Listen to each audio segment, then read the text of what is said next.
Hello दोस्तों।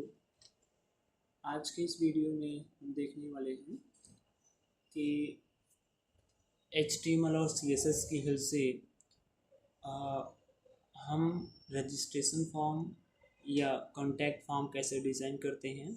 Registration form को हम नेक्स्ट वीडियो में देखेंगे। अभी इस वीडियो में हम देखेंगे कि कॉन्टैक्ट फॉर्म को कैसे डिज़ाइन करते हैं। एक बेटर लेआउट पहले डिज़ाइन किया जाता है कि जैसे प्रोटोटाइप की हमें उस फॉर्म को बनाना कैसे है। तो चलिए शुरू करते हैं। अ, तो यहाँ पर हम फॉर्म को बनाने के लिए एक फाइल क्रिएट करते हैं, न्यू फाइल। उसके लिए हम देते हैं यहाँ पर नाम कॉन्टैक्ट कॉन्टैक्ट फॉर्म .html, ये हमारा फाइल का नाम हो जाएगा। और यहाँ पर सबसे पहले हम देखेंगे कि यदि हमें एक फॉर्म डिज़ाइन करना है तो उसमें कितने फील्ड होंगे, कितने बटन होंगे, मतलब कि कुल मिला के एक आर्किटेक्चर डिज़ाइन करना कि उसमें क्या क्या फील्ड रखने हैं। तो ये चीज़ जब हम एग्ज़ाम में होते हैं, यदि आप कोई एग्ज़ाम दे रहे हैं जैसे कि ओ लेवल की बात करें तो वहाँ पर ये प्रैक्टिकल में एक क्वेश्चन फिक्स होता है कि कोई कॉन्टैक्ट फॉर्म बनाना, कोई रजिस्ट्रेशन फॉर्म डिज़ाइन करना।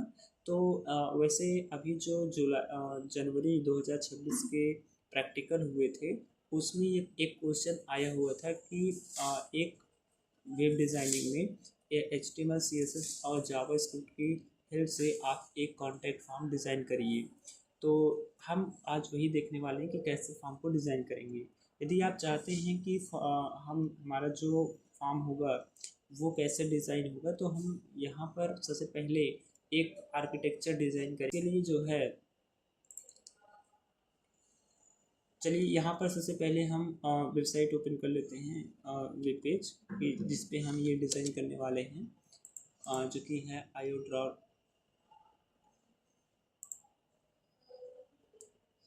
हमने पहले से ही ये फॉर्म डिज़ाइन करके रखा हुआ है। ये हम अभी बना सकते हैं, लेकिन क्योंकि टाइम ज़्यादा कंज्यूम होगा इसलिए हमने इसे पहले से डिज़ाइन करके रखा है। इसमें इम्पॉर्टेंट क्या है कि हम जब भी कोई फॉर्म डिज़ाइन करते हैं या HTML में हम कैसे एक बेटर कह लीजिए कि रिस्पॉन्सिव फॉर्म डिज़ाइन करें, रिस्पॉन्सिव वेबसाइट डिज़ाइन करें, उसके लिए माइंड में पहले ही हमें पता हो जाना चाहिए कि एक्चुअल में ये कितने पार्ट में डिवाइड होगा और कौन सा पार्ट के अंदर कितने एलिमेंट या उसके कितने चाइल्ड एलिमेंट होंगे। तो जैसे कि आप यहाँ देख पा रहे होंगे कि ये जो आउटर बॉक्स है ये मीन्स मेन कंटेनर है। उसके अंदर हमने दो चाइल्ड बनाए हुए हैं, जो कि एक टाइटल के लिए है और दूसरा जिसमें हमारे फील्ड्स आएंगे वो हैं। और उसके अंदर जो ये दूसरा चाइल्ड है बॉटम का, उसके अंदर हमने कई सब चाइल्ड रखे हुए हैं। और एक लास्ट हैं कि इस तरह के लेआउट बनाने के लिए, यदि आपको इस तरह का लेआउट बनाना है तो आप सबसे पहले ऐसे डिज़ाइन कर लें और उसके बाद इसे कोड में कन्वर्ट करें, तभी आप एक अच्छा रिस्पॉन्सिव डिज़ाइन कर सकते हैं। चलिए शुरू करते हैं। सबसे पहले हम HTML का टेम्पलेट तैयार करेंगे। सबसे पहले हम HTML को लिखेंगे। तो यहाँ पर आप देख पा रहे होंगे कि हमने जैसे अभी आपको डिज़ाइन में दिखाया कि किस तरह से जो है पेरेंट या कंटेनर जो बॉक्स था वो आपको दिख रहा था। तो यहाँ पर हम पहले कंटेनर एक बनाते हैं जिसे हम आईडी प्रोवाइड करते हैं कंटेनर। ये कंटेनर ये आउटर बॉक्स होगा जो कि हमारा पूरा फुल विड्थ कवर कर रहा होगा।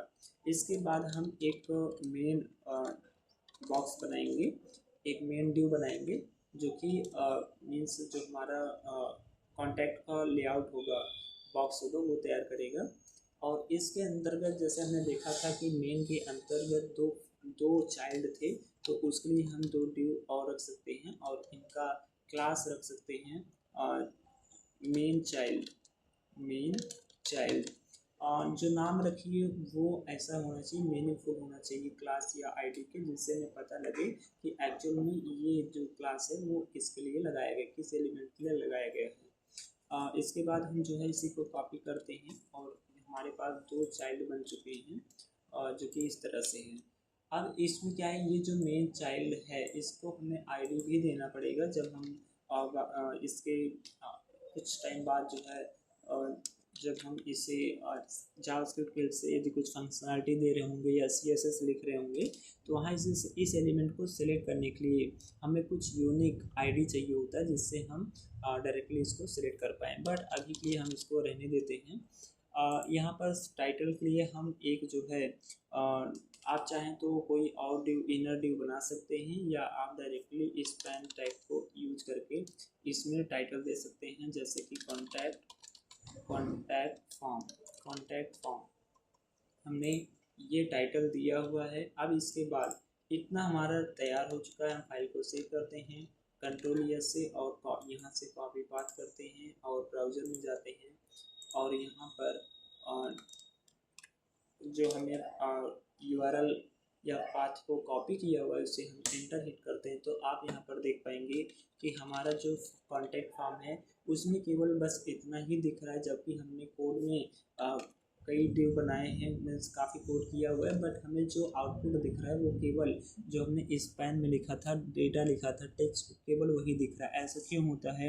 क्योंकि जो HTML होता है, HTML के अंदर जब हम डिव टैग को पढ़ते हैं तो डिव टैग क्या होता है, कैसे वर्क करता है, तो एक्चुअली डिव टैग में कोई बॉर्डर नहीं होता है, ये बाय डिफ़ॉल्ट हाइड होता है, तो इसलिए ये शो नहीं होता जब तक हम इसमें कोई बॉर्डर नहीं लगाते हैं और इसका अपना कोई विड्थ और हाइट नहीं होता है। तो लेकिन अगर आपको ये डॉक्यूमेंट हम दिखाएं तो आप डॉक्यूमेंट देखने के लिए करके आप यहाँ पर एलिमेंट में चले आएँ। यहाँ पर एलिमेंट में आपको यहाँ दिखेगा कि ये पूरा डॉक्यूमेंट है और जो आपको केवल कॉन्टैक्ट फॉर्म दिख रहा है, एक्चुअल में ये जो कॉन्टैक्ट फॉर्म है ये डिव के अंतर्गत ही है। यहाँ पर आप देख पाएंगे कि सभी डिव बने हुए हैं लेकिन शो नहीं हो रहे। क्यों नहीं शो होते हैं वो भी आपको हम दिखा देते हैं, क्योंकि यहाँ पर अगर आप डिव क्लास देखेंगे जो एक्चुअल में कोई भी एलिमेंट हो HTML के अंदर, उसको पहले से ही जो है ऑलरेडी कुछ CSS प्रोवाइड होते हैं, तो वो डिपेंड करता है कि एलिमेंट कौन से टाइप का है। जैसे डिव में केवल डिस्प्ले ब्लॉक है और जो है केवल ये किसी मतलब हम इस कंसिडर ना करके चलें, केवल यहाँ पर आप देख पाएंगे कि यहाँ पर डिस्प्ले ब्लॉक है, मतलब कि ये एक ब्लॉक लेवल एलिमेंट है। इसका मतलब होता है कि यदि ये एलिमेंट यूज किया गया है तो इसके अपने लाइन में कोई दूसरा एलिमेंट नहीं आ सकता। तो लेकिन अब हम क्या करेंगे, इसे क्लोज करते हैं और अपने कोड पर आते हैं और यहाँ पर एक बेसिक क्लास प्रोवाइड करते हैं, CSS लिखते हैं, थोड़ा सा छोटा कर लेते हैं, आपको प्रॉपर विजिबल हो रहा होगा।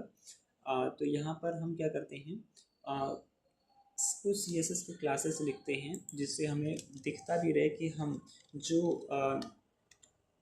स्ट्रक्चर बना रहे हैं क्या वो सही बन रहा है या नहीं। तो इसका आउटपुट देखने के लिए हम स्टाइल टैग का यूज करेंगे। इसे हम बोलते हैं इंटरनल CSS। आप एक्सटर्नल CSS का भी यूज कर सकते हैं। जब आप कोई लॉन्ग प्रोजेक्ट बना रहे हो तो आप कोशिश करें कि एक्सटर्नल CSS ही यूज करें, बट यदि कोई छोटा प्रोजेक्ट है या कोई 500-400 कोड लाइन का कोड है और उसके लिए आप कोड करना चाह रहे हैं तो आप एक ही फाइल में इंटरनल CSS का यूज करके कर सकते हैं। चलिए इसके सबसे पहले हम क्या करते हैं, जैसे हमने पिछली वीडियो में आपको बताया हुआ था कि यदि आप चाहते हैं कि सबसे पहले अगर आप CSS लगा रहे हैं तो आप कोशिश करें कि यूनिवर्सल सिलेक्टर का यूज करके जो बाय डिफ़ॉल्ट डॉक्यूमेंट में मार्जिन होता है उसे आप 0 कर दें और पैडिंग भी जो बाय डिफ़ॉल्ट मेंशन होता है उसे भी आप 0 कर दें। और जो बॉक्स साइज मीन्स ओवरफ्लो का कंसेप्ट होता है उसे आप बॉर्डर बॉक्स कर दें, जिससे हम यदि कोई पैडिंग या मार्जिन लगाते हैं, बॉर्डर लगाते हैं, तो वो आउटसाइड बॉर्डर ना कंसीडर करें, वो इनसाइड बॉर्डर कंसीडर करें। इतना कोड पहले कर देते हैं और जैसे ही हम इसे सेव करके रिफ्रेश करते हैं, देखिए कॉन्टैक्ट फॉर्म यहाँ पर है। जैसे ही रिफ्रेश करेंगे ये कॉन्टैक्ट फॉर्म थोड़ा सा ऊपर और लेफ्ट साइड में टॉप और लेफ्ट में चला जाएगा। देखिए यहाँ पर चला है, इसका मतलब बाय डिफ़ॉल्ट कुछ बॉर्डर और पैडिंग और मार्जिन और पैडिंग लगा होता है। चलिए अब हम क्या करते हैं, CSS में हम जो है कंटेनर जो हमने बनाया था जो कि ID था, तो ID को सिलेक्ट करने के लिए हम कंटेनर टैग का यूज करते हैं और कंटेनर ID का यूज करते हैं और इसमें हम विथ प्रोवाइड करते हैं। अब विथ कितना देंगे, हम अभी 100 VW, क्योंकि ये विद है तो यहाँ पर हम व्यू पोर्ट विद जितना होता है मीन्स बाय डिफ़ॉल्ट जितना हमें यहाँ पर शो हो रहा है ये पूरा विद कवर कर ले, इसलिए हम VW देंगे। इसके बाद हम हाइट देते हैं। हाइट के लिए भी हम जो है यहाँ पर 100 मतलब बाय डिफ़ॉल्ट जितना हाइट दिख रहा है यहाँ से लेकर के यहाँ तक वो पूरा मीन्स कवर कर ले। इसके बाद हम क्या करते हैं, कुछ बॉर्डर लगा देते हैं जिससे हमें बॉर्डर तो हो ताकि पता लगे कि एक्चुअली हमारा डिव कितना एरिया कंटेन कर रहा है, कवर कर रहा है। तो यहाँ पर हम कुछ बॉर्डर प्रॉपर्टी का वैल्यू प्रोवाइड कर देते हैं जैसे कि 2 पिक्सल सॉलिड रेड और सेव करते हैं, रिफ्रेश करते हैं तो आप देख पाएंगे कि यहाँ पर जो है बॉर्डर आ चुका है और हमारा कंटेनर बन चुका है। लेकिन आप एक यहाँ पर एरर देख होंगे, एक्चुअल में ये एरर नहीं है, लेकिन अगर हम यदि सिंगल पेज कोई लैंडिंग पेज बना रहे हैं या कोई सिंगल पेज है तो वहाँ पर देखा जाता है कि कोई भी हॉरिजॉन्टल या वर्टिकल स्क्रॉल बार शो नहीं होना चाहिए। ऐसा क्यों हो रहा है उसे हम देखेंगे कि एक्चुअल में आखिर ये हो क्यों रहा है। तो यहाँ पर ऐसा होने का रीज़न ये है कि जो है हमने जो हाइट और विड्थ दिया हुआ है और इसमें हाइट और विड्थ में सबसे पहले हम इसे थोड़ा सा छोटा करते हैं और यहाँ पर हम देख रहे हैं कि div class main child div सब कुछ सही है, कोई एरर नहीं है। बॉक्स साइजिंग, हाँ यहाँ पर जो बॉर्डर हमने लगाया ये होता है बॉर्डर बॉक्स, आई थिंक इसके कारण ये एरर शो हो रहा था और अब आप देख पाएंगे कि ये एरर जो था वो जा चुका है। तो इस तरह से हम जो है डिबगिंग करते हैं। यदि आप एक कोडिंग कर रहे हैं तो वहाँ पर कोई भी हेजिटेशन ना आने की एरर हो गया, क्योंकि कोडिंग कोई भी करता है वहाँ पर एरर आता है। एरर को रिजॉल्व करना, उसे डिबग यदि आप कर ले रहे हैं तो फिर समझिए आपको कोडिंग समझ में आ रहा है। तो डिबगिंग करना आना चाहिए कि एक्चुअल में फाइंड आउट करना आना चाहिए कि एरर है कहाँ पर। यदि आप ये कर पा रहे हैं तो फिर टेंशन लेने की कोई ज़रूरत नहीं है, आप सही से कोड कर रहे हैं। इसके बाद हम क्या करते हैं, हमने कंटेनर बॉक्स तो बना लिया, अब हम डिज़ाइन करेंगे अपना contact form. Contact form design करने के लिए हम इस मेन एलिमेंट को सिलेक्ट करेंगे। तो इसके लिए हम सिलेक्टर यूज़ करेंगे क्योंकि आईडी ही है, तो हम यहाँ पर मेन को सिलेक्ट करेंगे और इसका कुछ विड्थ एंड हाइट प्रोवाइड करेंगे। कितना भी प्रोवाइड कर सकते हैं, जैसे कि हम अभी 200 पिक्सल देते हैं और हाइट जो है हाइट इसको हम 150 पिक्सल प्रोवाइड करते हैं। हाइट इसको हम 150 पिक्सल प्रोवाइड करते हैं। यदि हम इतना ही रखें तो आप देखेंगे कि एक्चुअल में ये विड्थ और हाइट बना हुआ है, लेकिन एलिमेंट एरिया कवर किया हुआ है, लेकिन आपको शो इसलिए नहीं हो रहा है क्योंकि बाय डिफ़ॉल्ट जो डिव होता है वो विजिबल नहीं होता है, अनविजिबल होता है। इसलिए हमें हमेशा उसमें बॉर्डर प्रॉपर्टी का यूज करना पड़ता है जिससे हम देख सकें कि एक्चुअल में वो कहाँ पर बन रहा है और कितना एरिया कवर कर रहा है। तो यहाँ पर हम लेंगे 2 पिक्सल सॉलिड ब्लू दे देते हैं और यहाँ पर हम जैसे से करके रिफ्रेश करेंगे आप देख पाएंगे कि ये जो है इतना एरिया कवर करके अभी ये 100% जूम पर नहीं है, 100% जूम आपका ये है। तो आपको इसे भी ध्यान देना है कि आपने अगर जूम को ज़्यादा किया हुआ है तो हो सकता है कि आपको वो फॉर्म या वो लेआउट बड़ा लगे, लॉन्ग लगे, लेकिन आपको जूम को हमेशा 100% पे ही बनाना है क्योंकि बाय डिफ़ॉल्ट कोई भी यूज़र जब वेबसाइट को ओपन करेगा तो वो अपने 100% जूम पर ही रहेगा। तो इसलिए आप यदि वेबसाइट डिज़ाइन कर रहे हैं तो 100% जूम पर रखें। हमने इसलिए ज़्यादा किया हुआ है ताकि आपको प्रॉपर वे में दिख सके। तो इसके बाद यहाँ पर आते हैं और हम इसे, क्योंकि यहाँ पर 200 पिक्सल है, इसको हम कम कर देते हैं। 200 पिक्सल बहुत ज़्यादा है, इसलिए हम 100 पिक्सल करते हैं और सेव करते हैं, रिफ्रेश करते हैं। यहाँ पर कोई एरर हुआ है, 100 पिक्सल करते हैं, सेव करते हैं, रिफ्रेश करते हैं।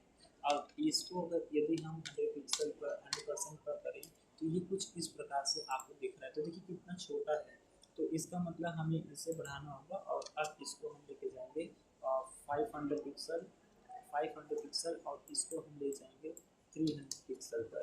तो कुछ इस प्रकार से हम कम या ज़्यादा करके देखते रहते हैं कि एक्चुअल में हमारा कितना विड्थ और हाइट होना चाहिए। तो ये कम है, इसको हम 600 पिक्सल रखते हैं और इसे हम जो है ये ज़्यादा विड्थ है तो इसको हम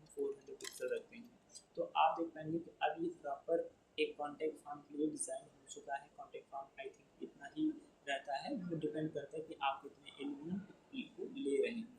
तो अभी हम ये डिज़ाइन करेंगे। अब हम क्या करेंगे कि इस जो लेआउट बना है, मेन एलिमेंट है, बॉक्स है, इसको उठा करके हमें कंटेनर के सेंटर में रखना है। तो हम क्या करेंगे, हम हमेशा पेरेंट एलिमेंट को सिलेक्ट करेंगे और यहाँ पर डिस्प्ले यूज करेंगे और डिस्प्ले में हम दे देते हैं flex property. Flex display property का जो फ्लेक्स वैल्यू है वो किस तरह से काम करता है, इसके लिए हम एक अलग वीडियो में डिस्कस करेंगे। इसके बाद हम फ्लेक्स देने के बाद यहाँ पर इसे हम हॉरिजॉन्टली सेंटर करने के लिए, हॉरिजॉन्टली अलाइन करने के लिए जस्टिफाई कंटेंट सेंटर देते हैं और वर्टिकली के लिए अलाइन आइटम सेंटर देते हैं, अलाइन आइटम सेंटर देते हैं। कुछ इस प्रकार से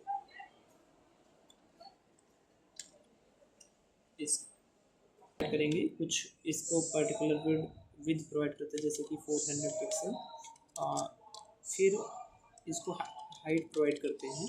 हाइट में हमें इसको जो है दिया 350 पिक्सल और इसको बॉर्डर प्रोवाइड करते हैं बॉर्डर प्रॉपर्टी का यूज करके कि जैसे कि 2 पिक्सल सॉलिड रेड सेव करते हैं और इसे हम रिफ्रेश करके शो करते हैं। तो आप देख पाएंगे कि ये हमारा जो है जो आपको एलिमेंट ये शो हो रहा है, ये हमारा मेन एलिमेंट है।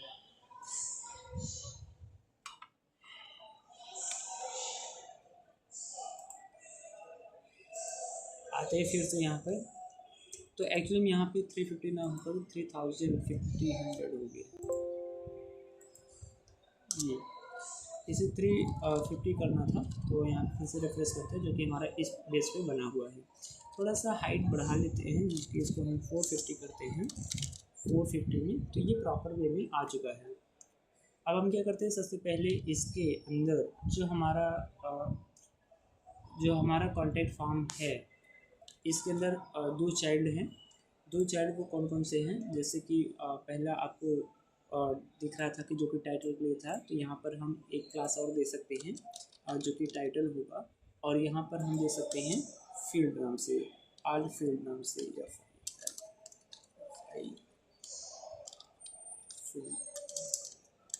यहाँ पे हम ऑल, या हम यहाँ पर डेटा दे सकते हैं। तो इस बेस पे हमने इनको 2 चाइल्ड में डिवाइड किया है। तो अब इसे हम सिलेक्ट करते हैं। तो यहाँ पे हम कॉमन क्लास यूज करेंगे जो कि था मेन चाइल्ड। जो हमारा कॉमन क्लास था वो था मेन चाइल्ड।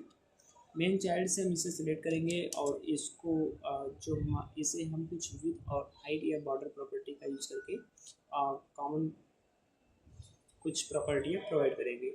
आप चाहें तो इसे सेपरेटली यूज कर सकते हैं कि जैसे अगर हमको सेपरेटली यूज करना है तो फिर हम इसे ना यूज करके हम फिर यहाँ पर यूज करते हैं। जैसे कि हमने डायरेक्टली इसी को सिलेक्ट करवा लेंगे जो कि टाइटल से सिलेक्ट करवा सकते हैं। तो हम यहाँ यूज करेंगे टाइटल, और टाइटल से सिलेक्ट करवाने पर हम इससे कुछ विद प्रोवाइड करेंगे। विद इसे हम 100% देते हैं क्योंकि हमारे जो पेरेंट का विद हुआ, जो पेरेंट का विद है वही हम 100% यूज करेंगे। और हाइट में हम यूज करते हैं मैक्सिमम 20%, या इसको हम फिक्स वैल्यू भी दे सकते हैं जैसे कि 30 पिक्सल बहुत कम हो जाएगी, 50 पिक्सल यूज करते हैं। बॉर्डर प्रॉपर्टी यूज करते हैं जो कि जिससे हम शो कर पाएँ 2 पिक्सल सॉलिड रेड और सेव करते हैं और यहाँ करके रिफ्रेश करते हैं। तो आप देखिए टाइटल के लिए ये बॉक्स बन के तैयार हो चुका है। हाँ, इसका जो ये बॉर्डर है इसको हम चेंज करते हैं ताकि ये प्रॉपर वे में विजिबल हो सके। इसके बाद हम दूसरे चाइल्ड को सिलेक्ट करते हैं जो कि था डेटा नाम से। तो डेटा से सिलेक्ट करते हैं, आपको विजिबल हो पा रहा होगा। डेटा से सिलेक्ट करते हैं, एंटर करते हैं और यहाँ पर इसको भी हम विड प्रोवाइड करते हैं। विड इसे हम 90% देते हैं।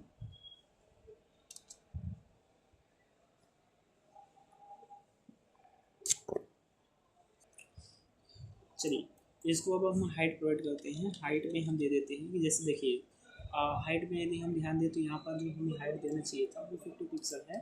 अब क्योंकि अगर हम जो इसका पेरेंट टैग है, पेरेंट टैग के मतलब पेरेंट एलिमेंट है, वो कितना है इस पर हमें ध्यान देना पड़ेगा।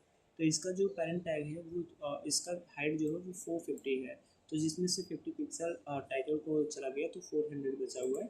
तो हम यहाँ पर इसे मैक्सिमम जो दे सकते हो 390 पिक्सल दे सकते हैं। इसी तरह से कैलकुलेशन किया जाता है कि हमें किसे कितना परसेंट या कितना पिक्सल हमें हाइट या विड्थ देना चाहिए।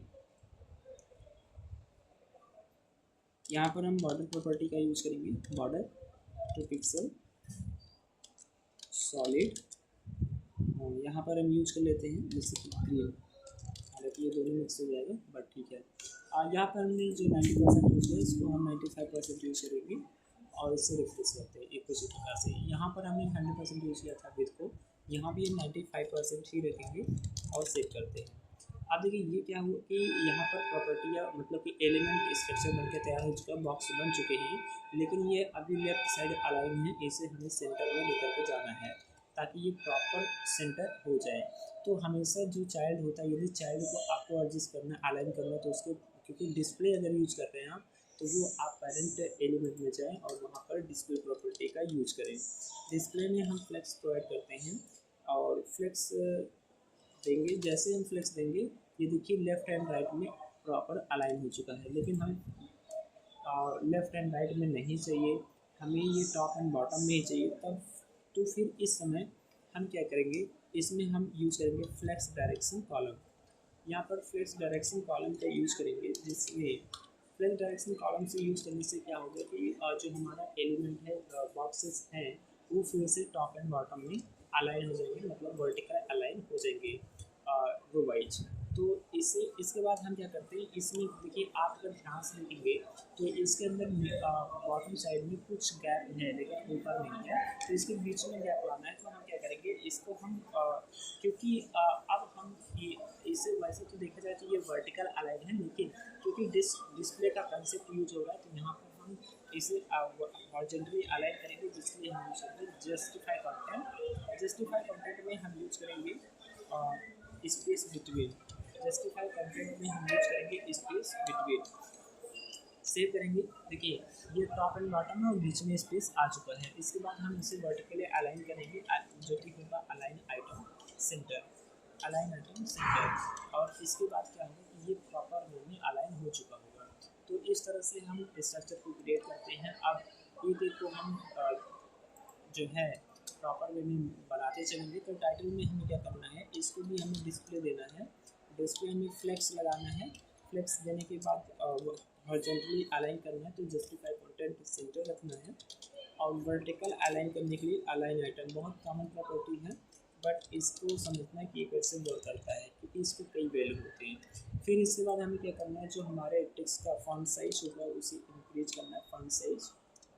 यहाँ पे हम फॉन्ट साइज यूज करेंगे, फॉन्ट साइज इंक्रीज करना है। फॉन्ट साइज में हम फुल आरएम रखते हैं, जो कि कुछ इस प्रकार से होगा फुल आरएम का वैल्यू जो होता है वो 1 rem is equal to 16 pixel. इसका मतलब है 32 पिक्सल हमने यूज किया है फॉन्ट साइज में।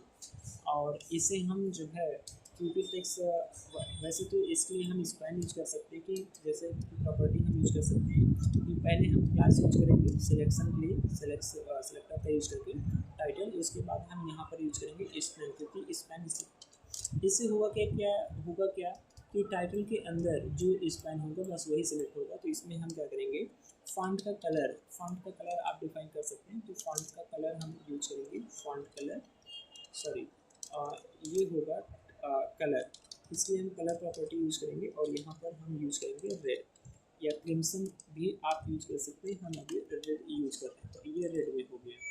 फिर इसके बाद हम फॉन्ट वेट यूज करेंगे। फॉन्ट वेट से क्या होगा कि इसका जो ये बोल्ड टाइप का आगे जाएगा, यहाँ पर आप बोल्ड भी ले सकते हैं, यहाँ अभी हम 700 वैल्यू प्रोवाइड करेंगे और ये बोल्ड हो चुका है। फॉन्ट फेस को यूज करने के लिए हम फॉन्ट फेस प्रॉपर्टी का यूज करते हैं। फॉन्ट फेस जो कि आप कुछ इस प्रकार से यूज कर सकते हैं, फॉन्ट फैमिली। तो यदि आपको फॉन्ट चेंज करना है तो आप यूज करेंगे फॉन्ट फैमिली। और यहाँ पे जैसे हम सेंस लिखते दे रहे हैं, आप इसके लिए फॉन्ट को मीन्स इंटरनेट से डाउनलोड कर सकते हैं वेबसाइट से, जो कि फॉन्ट फॉन्ट की वेबसाइट पर जा करके वहाँ से आप फॉन्ट ऑसम वेबसाइट से डाउनलोड कर सकते हैं। तो यहाँ पे हम इसका आउटपुट देखने वाले हैं कि अब इसमें क्या चेंजेस हुए। तो आप देखिए पहले जो था अभी थोड़ा सा इसका फॉन्ट चेंज हुआ है। और इसके बाद जो है क्योंकि हमारा टाइटल बन चुका है तो अब हम डेटा पर काम करेंगे अपने फील्ड पे, जो कि अलग अलग फील्ड होगा। तो यहाँ पे सबसे पहले फील्ड को बनाने के लिए हमारे पास कितने फील्ड बनने वाले हैं। तो एक नाम होगा, दूसरा ईमेल आईडी होगा, तीसरा फ़ोन नंबर होगा और चौथा बटन होगा। तो हम डायरेक्टली क्या करते हैं, ड्यू बनाते हैं और ड्यू दे देते हैं ड्यू इनटू, या नॉर्मली हम क्या करते हैं ड्यू बनाएंगे और ड्यू में क्लास देंगे। ड्यू में क्लास जो होगा वो डेटा का डेटा होगा, data child, data child into 4 कर देते हैं क्योंकि हमें 4 बनाना है। और इससे हम जो है एक साथ जो है ये 4 चाइल्ड बन चुके हैं और इसमें हम अलग अलग क्लास प्रोवाइड कर देते हैं जिससे हम इनको यूनिक बेस पर आइडेंटिफाई कर पाएँ, सेलेक्ट कर पाएँ। तो उसके लिए आपको क्या करना है कि जो पहला होगा वो होगा क्लास में, जो पहला होगा वो यूज़र का नाम होगा। तो यहाँ पर हम यूज़र नेम प्रोवाइड कर देते हैं, यूज़र नेम। और दूसरा जो होगा वो होगा ईमेल, तो हम दूसरा ईमेल दे देते हैं। और तीसरा जो होगा वो होगा फ़ोन नंबर, तो यहाँ पे हम फ़ोन प्रोवाइड कर देते हैं या आप कॉन्टैक्ट प्रोवाइड कर सकते हैं। चौथा BTN होगा तो हम यहाँ पर बटन प्रोवाइड कर देते हैं BTN। इसी तरह से जैसे हम प्रोवाइड कर दें उसके बाद आपको क्या करना है कि इन चारों को कॉमनली सिलेक्ट करना है। तो कैसे सिलेक्ट करेंगे आप देखिए, यहाँ पर हम यूज करेंगे डेटा चाइल्ड, डेटा चाइल्ड और इसमें कुछ विद हाइट प्रोवाइड करेंगे। विद को हम 90% यूज करेंगे और हाइट में हम बहुत ज़्यादा हाइट नहीं देने वाले, मैक्सिमम आप 30 पिक्सल का हाइट दीजिए। और इनमें बॉर्डर लगा दीजिए, बॉर्डर 2 पिक्सल सॉलिड। यहाँ पर आप वैसे रेड प्रोवाइड कर सकते हैं, आप कोई दूसरा कलर यूज कर सकते हैं। अभी हम ये यूज कर रहे हैं। आप देखेंगे कि यहाँ पर जो है 4 एलिमेंट आ चुके हैं, 4 बॉक्सेस बन चुके हैं जो कि 2 बॉक्सेस हैं। तो कंटेनर बन चुका है। तो इसमें हम क्या करते हैं, इनका जो हाइट है इसे हम बढ़ा करके 60 पिक्सल कर देते हैं और इसे करके रिफ्रेश करते हैं। तो यहाँ पर कुछ इस प्रकार से ये आ चुके हैं। अभी इनका हाइट कम है, इनको हम 90 पिक्सल कर देते हैं और आप देख पाएंगे कि ये कुछ इस प्रकार से आ गए हैं। अब क्या करना है, देखिए यहाँ पर बात क्या है कि ये जो बॉक्सेस बने हुए हैं इनमें गैपिंग बहुत कम है, गैप बहुत ज़्यादा कम है। जिनसे हर एक चाइल्ड एक दूसरे से जो है अटैच है और जो है इनके बीच में गैप लाने के लिए, स्पेस लाने के लिए, ये जो चाइल्ड है इसका पेरेंट जिसके अंतर्गत ये बना हुआ है HTML कोड लिखा गया है वो डेटा था। तो डेटा के अंदर आ करके यहाँ पे हम डिस्प्ले प्रॉपर्टी यूज करेंगे और इसमें हम दे देंगे फ्लेक्स। फ्लेक्स जैसे हम करेंगे उसके बाद यहाँ पर हॉरिजॉन्टल में अलाइन करने के लिए इसे हम हॉरिजॉन्टल में इसे हम दे सकते हैं स्पेस अराउंड, या हाँ स्पेस अराउंड आप दे सकते हैं, या आप नॉर्मली सेंटर भी यहाँ पे लिख सकते हैं। अब ये क्यों यूज़ किया जा रहा है, इसके लिए आप अलग अलग प्रॉपर्टी को इंडिविजुअल प्रॉपर्टी के लिए भी जो बनेगा तो वहाँ पर आप कर सकते हैं। तो यहाँ पर हम सेंटर देंगे। अभी हम प्रोजेक्ट देख रहे हैं तो केवल प्रोजेक्ट पर ध्यान दे सकते हैं। तो यहाँ पर देखिए ये लेफ्ट एंड राइट आ गया है क्योंकि ये अभी भी अटैच इसलिए है क्योंकि जो हमारा मेन कंटेनर है जो कि डेटा नाम का चाइल्ड है उसमें उसका जो विद है और जो चाइल्ड के विद है, ये फ्लेक्स कहता है कि यदि पेरेंट का विद जितना है और चाइल्ड का विद उससे ज़्यादा होता है तो वो उसे ओवरफ्लो नहीं होने देगा, उसे अंदर रैप करके रखेगा। बट हमें इसे टॉप एंड बॉटम में चाहिए था तो यहाँ पर एक प्रॉपर्टी यूज करेंगे फ्लेक्स डायरेक्शन। यहाँ पर हम फ्लेक्स डायरेक्शन यूज करेंगे और यहाँ पर हम यूज करेंगे कॉलम। कॉलम से क्या होगा कि ये वर्टिकल अलाइन हो जाएगा, मतलब कि कॉलम वाइज ये सेट हो जाएगा। आप देखिए यहाँ पर बीच में हमें हर एक एलिमेंट के बॉक्स के बीच में स्पेस चाहिए, मार्जिन चाहिए। तो इसके लिए हम यूज करेंगे इसके लिए हम यूज कर सकते हैं यहाँ पर जो हमने सेंटर दिया हुआ था यहाँ पर हम इसके यूज कर सकते हैं space around. Space around, space around जैसे यूज करेंगे आप देख पाएंगे कि होगा क्या कि हर एक एलिमेंट के बीच में कॉमन स्पेस आ गया है और ये हॉरिजॉन्टल भी अलाइन प्रॉपर वे में हो चुका है। आप चाहें तो जहाँ पर आपने 90 लिखा हुआ है वहाँ पर आप 95 कर सकते हैं, जिससे जो ज़्यादा स्पेस है वो कवर हो जाए। अब इसके बाद क्या करना है कि आपको हर एक बॉक्स के अंदर, क्योंकि यहाँ पर नेम होगा और यहाँ पर उसका इनपुट बॉक्स होगा, तो आपको क्या करना है, अब HTML में आना है और पहले जो यूजर नेम के अंदर आना है। आप देखिए, यदि आप एक बेटर लेआउट बनाना चाह रहे हैं तो आपको प्रॉपर वे में हायरार्की को फॉलो करना पड़ेगा। और अगर आप नॉर्मली कोड कर रहे हैं तो वहाँ पर आप डायरेक्ट इनपुट टैग का यूज कर सकते हैं, लेकिन अभी हमको क्या करना है, इसे प्रॉपर वे में अलाइन करके रखना है, फॉर्मेट करके रखना है। तो हम क्या करेंगे, फिर से यहाँ पर डू लेंगे और डू का जो क्लास होगा वो होगा यूजर नेम चाइल्ड, ये हमारा क्लास होने वाला है। और यहाँ पर हमने एक डी बनाया, इसी तरह से हम दूसरा डी बनाएंगे। तो यहाँ पर यूजर नेम टेक्स्ट यहाँ पर लिख देते हैं, क्योंकि हम टेक्स्ट लिखने वाले हैं। और यहाँ पर ये जो होगा ये होगा इनपुट, या हाँ यहाँ पर लिख दीजिए इनपुट बॉक्स चाहिए। देखिए, क्लास का नाम बड़ा है, इससे कोई प्रॉब्लम नहीं है। क्लास का नाम लॉन्ग हो लेकिन वो मीनिंगफुल होना चाहिए। जैसे है ये यूजर नेम के अंदर ही है, इनपुट बॉक्स चाहिए है। अब इसमें हम क्या करेंगे, यहाँ पर एक कॉमन क्लास देना पड़ेगा जो कि यूजर नेम चाइल्ड नाम से रहेगा, और वो दूसरा क्लास बन जाएगा। तो ये क्लास हम दोनों एलिमेंट में देंगे, जिससे हम इसे कॉमनली सेलेक्ट कर पाएँ।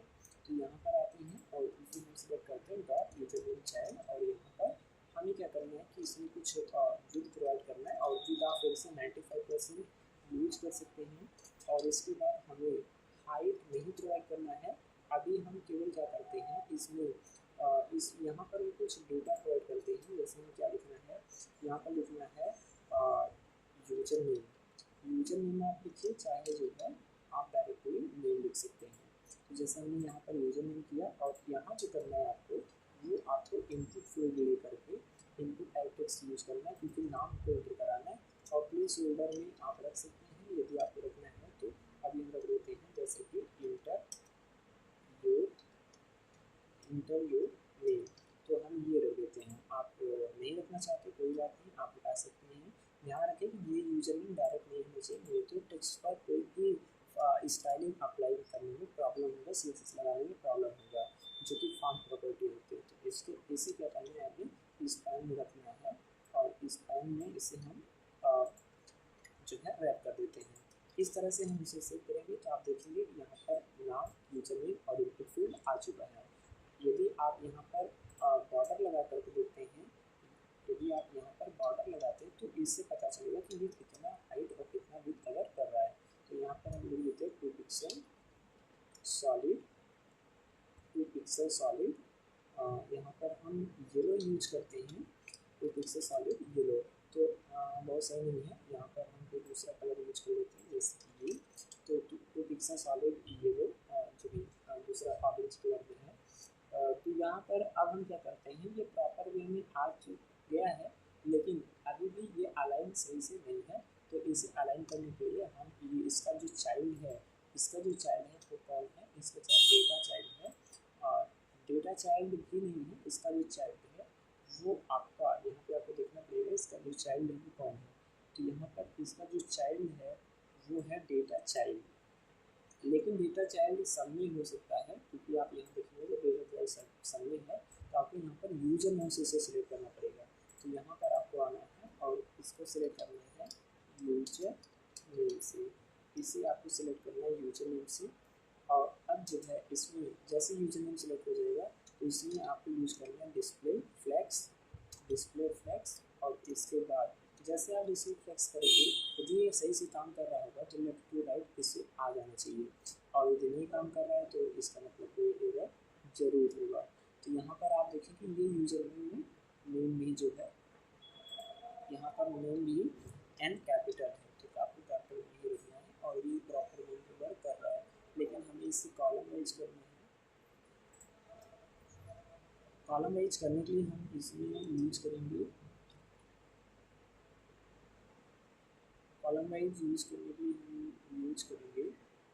Flex direction column. और जैसे हम फ्लेक्स डायरेक्शन कॉलम यूज करेंगे, ये इससे कॉलम वाइज आ जाएगा।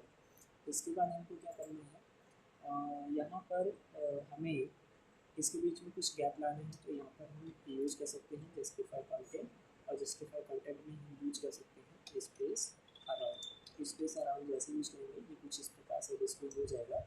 और अलाइन आइटम सेंटर आपको कर देना है, अलाइन आइटम सेंटर कर देना है, जिससे ये वर्टिकल सेंटर या हॉरिजॉन्टल सेंटर हो जाएगा। ये हो गया। और इसमें जो इनपुट है उसको सिलेक्ट करना है, तो आपको क्या करना है, डॉट यूजर नेम, क्योंकि इसी के अंदर जो इनपुट है वही सिलेक्ट हो, इनपुट को सिलेक्ट करना है। ये डायरेक्ट टैग को सिलेक्ट कर लेगा, इनपुट को सिलेक्ट करना है। और इसका जो विड है वो आपको 100% दे देना है, जैसे 100% देंगे ये पूरा 100% कवर कर लेगा। तो इस तरह से आप बना सकते हैं। अब देखिए यदि इतना बन गया है तो आपको क्या करना है, यहाँ पर जो आपने यूज किया हुआ है, आप चाहे तो इसे यूज कर सकते हैं, कोई प्रॉब्लम नहीं होने वाला है। एक ही साथ ये काम करने लगेगा, आप चाहे तो इसे यूज कर सकते हैं। तो हम क्या करते हैं, इसको यहाँ से कॉपी करते हैं, यहाँ से पूरा कॉपी करते हैं इनपुट यहाँ तक, और इसको कॉपी करके इसके अंदर हम पेस्ट कर देते हैं, ऐसे कुछ इस प्रकार से। तो आपको क्या करना है, यहाँ पर ईमेल रखना है, ईमेल रखना है, और ईमेल रखने के बाद आपको यहाँ पर यूजर नेम आइटम ना करके, यूजर नेम आइटम ना करके, इनपुट ना करके आपको ईमेल इनपुट ले लेना है, ईमेल इनपुट करना है। और इसके बाद क्या करना है, यहाँ पर आपको ईमेल ईमेल रखना है, और यहाँ पर ईमेल है ही। तो आप ध्यान दें कि ये यूज़र नेम चाइल्ड ही रहने वाला है, यहाँ पे आपको यहाँ जो एरर है इसे आपको ईमेल चाइल्ड कर देना है, ईमेल चाइल्ड, और यहाँ पर भी आपको ईमेल चाइल्ड कर देना है। तो ध्यान रखें कि इसको जब आप कॉपी करेंगे और क्लास में आएंगे, क्लास में क्या करना, देखिए यहाँ पर यूजर नेम था तो यहाँ काम लगाएंगे और डॉट के साथ ईमेल चाइल्ड कर देंगे, जिससे वो सिलेक्ट कर देगा। और यहाँ पर यूजर नेम था तो यहाँ पर इसके अंदर हम इसको लगाएंगे, तो वो क्या कि दोनों के अंदर का इनपुट सिलेक्ट कर लेगा और रिफ्रेश करेंगे, तो आपको ये कुछ इस प्रकार से दिखेगा, जो कि यहाँ पर कुछ एरर है, और यहाँ पे कामा हमने यूज किया हुआ है, इसमें हम जो है हटा देते हैं इसको, कि ये वर्क सही से नहीं कर रहा है, इस प्रकार से हटा देते हैं इसे। अब ये करते क्या है कि इसको हम कॉपी पेस्ट करते हैं, इससे हम कॉपी पेस्ट करते हैं। हाँ, यहाँ पे हम क्या करना है, ईमेल कर देना है, और यहाँ पर भी हमें ईमेल कर देना है, बस।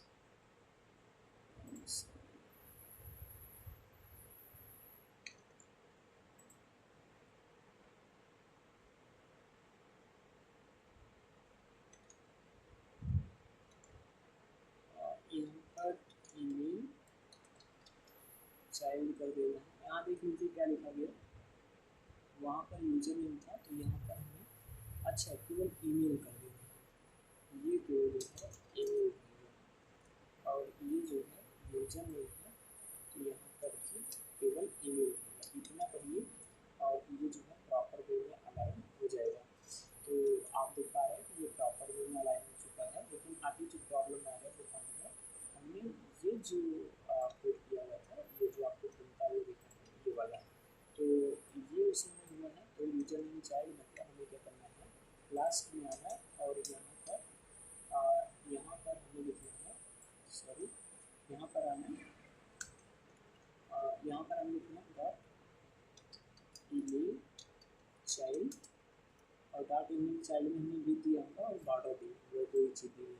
तो यहाँ पे हम क्या करेंगे, ईमेल चाइल्ड, और फिर दिए हैं बॉर्डर दिए हैं, तो ये आप अप्लाई कर दीजिए, एज इट इज आप अप्लाई कर दीजिए, तो ये कुछ इस प्रकार से बन जाएगा। एक नहीं हुआ है वो क्यों नहीं हुआ है, क्योंकि यहाँ पर आप देख पाएंगे ईमेल चाइल्ड, ईमेल ई चाइल्ड हो गया, तो यहाँ पर इसको हटा दीजिए, और ये कुछ इस प्रकार से बन गया है। तो मतलब कि आप इसे कॉपी पेस्ट करके बना सकते हैं।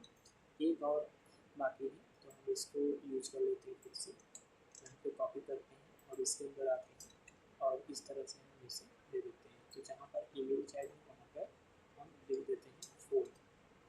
और फ़ोन आप कुछ और यूज़ कर लीजिएगा, यदि आपको कोई और वेरिएबल यूज़ करना है तो हम यहाँ पर फ़ोन यूज़ करेंगे और यहाँ पर भी हम यूज़ करेंगे फ़ोन और यहाँ पर भी हम यूज़ करेंगे फ़ोन।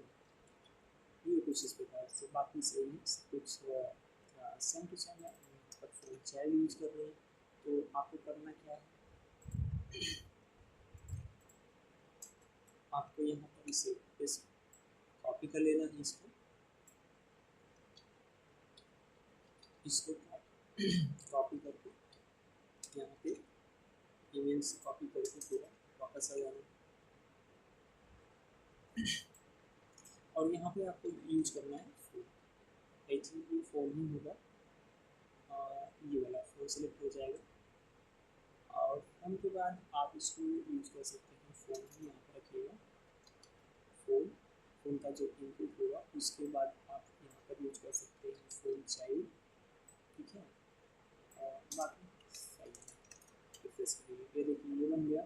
अब क्या करना है, लास्ट में बटन बनाना है, तो बटन बनाने के लिए आपको क्या यूज़ करना है, यहाँ पर आना है और इसके अंदर आपको बटन टैग यूज करना है। बटन टैग में आपको यहाँ पर लिखना है सबमिट, बटन टैग यूज करके बटन सबमिट लिखना। डायरेक्टली इसे कुछ भी इस पर परफॉर्म करने के लिए आप यूज़ कर सकते हैं।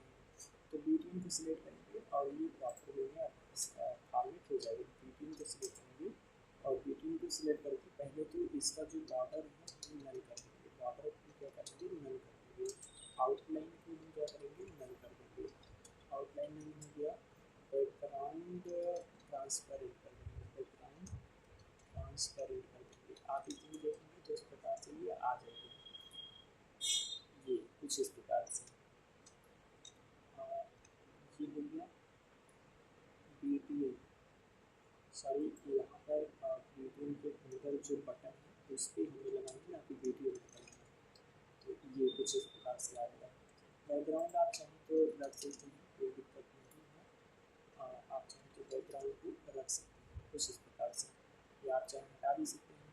तो ये कुछ इस प्रकार से आ गया। हाँ, आपको क्या करना है, बटन में जाना है, बटन में जा करके इसे डिस्प्ले देना है, डिस्प्ले इफेक्ट्स, ताकि ये सेंटर में प्रॉपर अलाइन हो जाए और उसके बाद जस्टिफाई कंटेंट सेंटर करना है और आपको अलाइन आइटम सेंटर करना है, इतना कर देना है। ये कुछ इस प्रकार से, तो ये आ गया। आपको यहाँ पर बटन में आना है, इसको सेव करना है और यहाँ पर देना है कलर। कलर में आप ग्रीन यूज कर सकते हैं और फॉन्ट साइज में आप 2RN यूज कर सकते हैं, 2RN। और ये कुछ इस प्रकार से, ज़्यादा बड़ा हो गया है, आप इसमें 1.6RN यूज कर सकते हैं कुछ इस प्रकार से। और बैकग्राउंड आप अप्लाई कर सकते हैं, बैकग्राउंड कलर, कोई भी कलर आप बैकग्राउंड का ले सकते हैं, जैसे कि यदि वो ग्रीन है तो आप रेड यूज कर सकते हैं। बैकग्राउंड कलर रेड बट सही नहीं लग रहा है तो आप यहाँ पर यूज करें RGBA और यहाँ पर 0,0,0.5 यूज करें। तो इससे क्या होगा, ये ट्रांसपेरेंट आएगा बट बहुत सही नहीं है। आप इसे दूसरा प्रकार करके कर लें या ऐसे करें कि यहाँ पर बैकग्राउंड को ट्रांसपेरेंट ही ना करें, तो ये कुछ इस प्रकार से आ जाएगा। आप एक चीज़ और कर सकते हैं, यहाँ पर इसका जो बॉर्डर रेडियस है,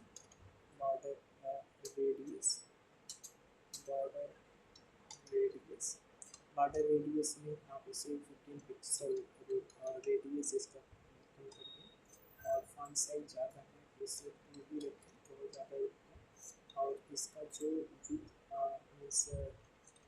इसमें आप कुछ जो है पैडिंग यूज कर सकते हैं, पैडिंग चारों साइड से आप ज़्यादा नहीं 5 पिक्सल यूज करें, 5 पिक्सल का पैडिंग, या आप इसमें 15 पिक्सल का पैडिंग भी यूज कर सकते हैं। बट ये ज़्यादा हो गया, यहाँ पर 10 पिक्सल का पैडिंग यूज करें कुछ इस प्रकार से। आई थिंक ये भी ज़्यादा है, आप 7 पिक्सल का पैडिंग यूज करें। ये हाँ, एक चीज़ कर सकते हैं आप, जो है इसका विड्थ है वो आप बना करके 20 पिक्सल कर सकते हैं, इसमें देखना पड़ेगा कि कितना आ रहा है।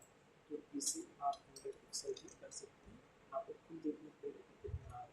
इसके बाद आप जो है बॉर्डर अप्लाई कर सकते हैं, बॉर्डर को पिक्सल सॉलिड, और यहाँ पर आप पानी की ग्रेडियंट भी ले सकते हैं। तो यहाँ पर आप बॉर्डर सॉलिड या सॉलिड आप यहाँ पर RGB यूज कर सकते हैं, 0,0,0,0.5 भी यूज कर सकते हैं, और इस प्रकार से भी बन जाएगा। आप चाहें तो यहाँ पर डायरेक्टली कोई कलर अप्लाई कर सकते हैं। तो अभी अप्लाई नहीं हुआ है क्योंकि यहाँ पर आई नहीं लगा है। तो ये कुछ इस प्रकार से आपका बन जाएगा। और जैसे ही कॉन्टैक्ट फॉर्म बन जाता है, आपको क्या करना है, यहाँ पर दोनों जगह ईमेल लिखा गया है, तो ईमेल दोनों जगह ना लिख करके आपको यहाँ पर फ़ोन नंबर या कॉन्टैक्ट नंबर दे देना चाहिए। फ़ोन नंबर कर देते हैं और ऐसे रिफ्रेश करते हैं। ये प्रॉपर वे में बन चुका है। आपको अब क्या करना है, जहाँ जहाँ बॉर्डर लगा है उस बॉर्डर को आपको कमेंट कर देना है, ताकि वो इंटरप्रेट या रन ना हो, जिससे हमारा लेआउट प्रॉपर वे में दिख जाए। तो आप अब इस प्रकार से आपको बॉर्डर को हटा लेना है, क्योंकि बॉर्डर केवल आइडेंटिफिकेशन के यूज होता है, डिबगिंग के लिए कि कहाँ कहाँ हमारा कितना एरिया जा रहा है। आप चाहें तो मेन में रख सकते हैं। और ये कुछ इस प्रकार से आपका फॉर्म बन के तैयार है। और इसके अंदर आप जो है चाहें तो इसका भी आप मेन का भी हटा सकते हैं। और अब आप कहेंगे ये अच्छा नहीं लग रहा, तो हम इसमें बैकग्राउंड अप्लाई कर देते हैं। बैकग्राउंड अप्लाई कर देते हैं। बैकग्राउंड में हम कुछ भी यूज कर सकते हैं। आप चाहें तो बैकग्राउंड में कोई भी कॉनिक ग्रेडियंट भी यूज कर सकते हैं, या अभी हम बैकग्राउंड में RGB का यूज करेंगे। और RGB में हम वैल्यू जो देंगे वो ट्रांसपेरेंट देंगे 2.5, और इस तरह से हम इसे यूज करेंगे। ये ज़्यादा हो चुका है तो हम इसे 8 करेंगे। ये और भी ज़्यादा हुआ, इसे हम 3 रखेंगे, और इसे कुछ इस प्रकार से हम बना सकते हैं। यदि अच्छा आपको नहीं लग रहा तो आप इसे हटा सकते हैं। और यहाँ पर कोई भी ग्रेडियंट आप यूज कर सकते हैं। बैकग्राउंड इमेज, और फिर आप यहाँ पर कॉनिक ग्रेडियंट यूज कर सकते हैं कॉनिक ग्रेडियंट में। और यहाँ पर जो आप वैल्यू देंगे, जैसे कि रेड, ग्रीन और येलो सपोर्ट है, तो हम इस तरह से बना सकते हैं। ये और भी अच्छा बनाया जा सकता है, इसकी और भी प्रॉपर्टी लगाई जा सकती है, कि जैसे कि ब्लर प्रॉपर्टी। तो इसको बनाने के लिए हम क्या यूज करते हैं, आप शैडो यूज कर सकते हैं। यदि आपको ये नहीं यूज करना है तो आप यहाँ पर बॉक्स शैडो यूज कर सकते हैं। बॉक्स शैडो में हम यहाँ पर जैसे कि वन देते हैं, यहाँ पर 1 देते हैं, और यहाँ पर 5 पिक्सल देते हैं। एक्चुअल में ये पिक्सल ही होता है, और इसके लास्ट में हम जो है 5 पिक्सल देते हैं, फिर 5 पिक्सल देते हैं, और यहाँ पर हम लास्ट में कलर RGB प्रोवाइड करते हैं। RGB जहाँ पर हम जो ट्रांसपेरेंट बना के देते हैं। तो ये कुछ इस प्रकार से भी आ सकता है, और अब ये प्रॉपर वे में दिख रहा है। तो इस तरह से आप जो है एक कॉन्टैक्ट फॉर्म बना सकते हैं। यदि आप इतना फॉर्म जो है अपने प्रैक्टिकल में बनाते हैं, यदि आपका कोई भी एग्ज़ाम चल रहा है, चाहे वो आपका ग्रेजुएशन का हो या कोई भी एग्ज़ाम हो, ओ लेवल का एग्ज़ाम है, तो वहाँ पर इस तरह से यदि आप कोड करते हैं तो आपको पूरा नंबर, पूरा मार्क्स मिलता है। उसमें कोई भी मार्क्स की कटिंग नहीं होती है, क्योंकि इस तरह का जो लेआउट है वो एक स्टैंडर्ड लेआउट माना जाता है, जहाँ पे आप एक वेबसाइट में जो एक्चुअल कॉन्टैक्ट फॉर्म बनाया जाता है वो सेम ऐसे ही होता है। हाँ, यहाँ पर टाइम ज़्यादा लगा है, लेकिन यदि हमें खुद मीन्स एक्सप्लेन ना करना रहे तो ये टाइम इतना नहीं लगता, इसे और भी जल्दी बनाया जा सकता है, जिसमें बहुत कम टाइम लगता है।